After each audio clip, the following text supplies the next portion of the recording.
Évangile de Jésus-Christ selon saint Matthieu, chapitre 15. Alors des pharisiens et des scribes venus de Jérusalem s'approchent de Jésus et lui disent: Pourquoi tes disciples transgressent-ils la tradition des anciens? En effet, ils ne se lavent pas les mains avant de manger. Jésus leur répondit: Et vous, pourquoi transgressez-vous le commandement de Dieu au nom de votre tradition? Car Dieu a dit: Honore ton père et ta mère. Et encore, celui qui maudit son père ou sa mère sera mis à mort.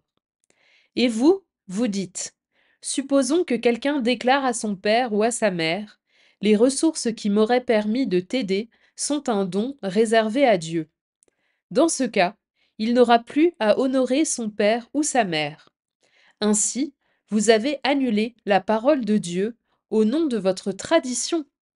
Hypocrite!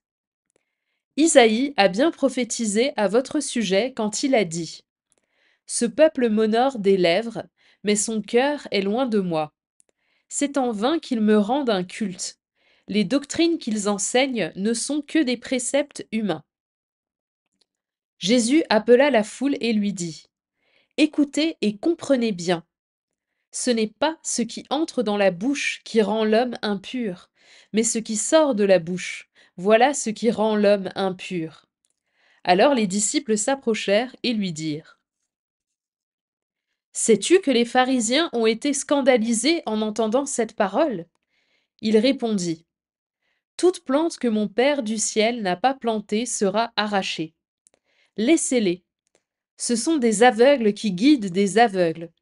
Si un aveugle guide un aveugle, tous les deux tomberont dans un trou.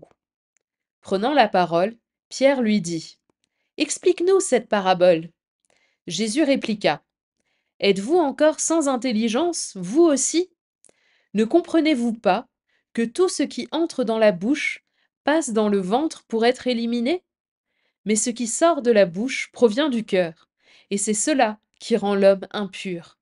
Car c'est du cœur que proviennent les pensées mauvaises: meurtre, adultère, inconduite, vol, faux témoignage, diffamation.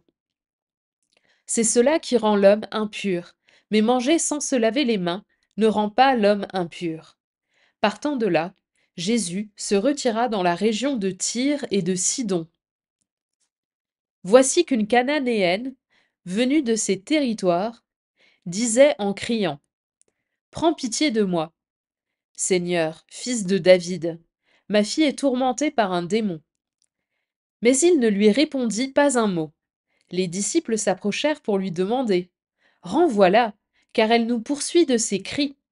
Jésus répondit: Je n'ai été envoyé qu'aux brebis perdues de la maison d'Israël.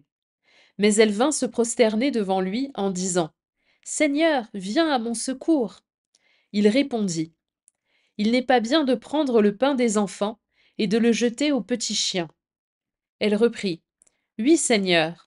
Mais justement, les petits chiens mangent les miettes qui tombent de la table de leur maître.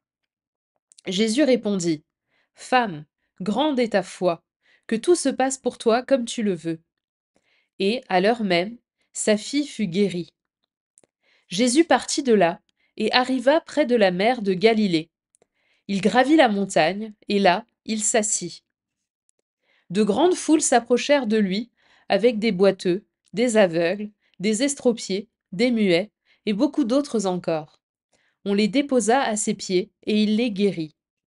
Alors la foule était dans l'admiration en voyant des muets qui parlaient, des estropiés rétablis, des boiteux qui marchaient, des aveugles qui voyaient. Et ils rendirent gloire au Dieu d'Israël.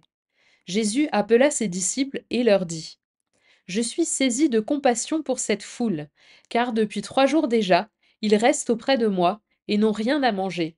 Je ne veux pas les renvoyer à jeun, ils pourraient défaillir en chemin.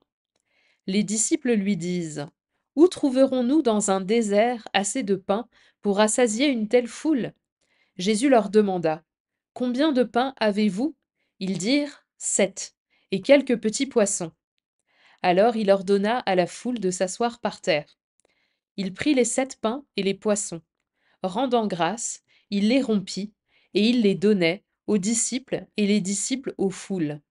Tous mangèrent et furent rassasiés. On ramassa les morceaux qui restaient. Cela faisait 7 corbeilles pleines.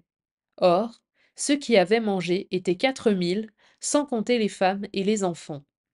Après avoir renvoyé la foule, Jésus monta dans la barque et alla dans le territoire de Magadan.